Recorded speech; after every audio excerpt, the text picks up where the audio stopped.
Albi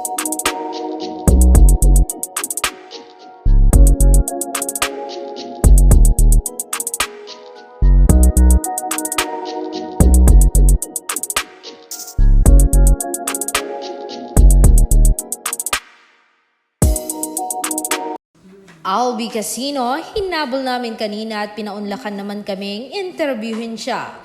Tinanong namin siya kung ano sa palagay niya ang relasyon ng dalawa. Ayon sa aktor, nung una pa lang alam ko na kasi sobrang sweet nila, sa action nila ako bumase. Si Donnie ang palaging gumagalaw ng baso. Hindi niya maitago, laging hinahanap si Belle, laging binibisita sa mansyon ng mga Chu. Si Belle na may dala pang foods at kung maghiwalay sila ng station ng taping, laging magka-video call. At naitanong nga namin kung bakit nakarating pang Don Belle at iba pang cast sa bahay nila. Ayon sa aktor, nagkayayaan lang para masulit yung time na magkakasama kami. Kasi pagkatapos noon, busy na ang lahat sa kanya-kanyang ganap. Kaya't sinulit namin kwentuhan at may nangyaring aminan sa aking kapatid na si Ling at si Bingo.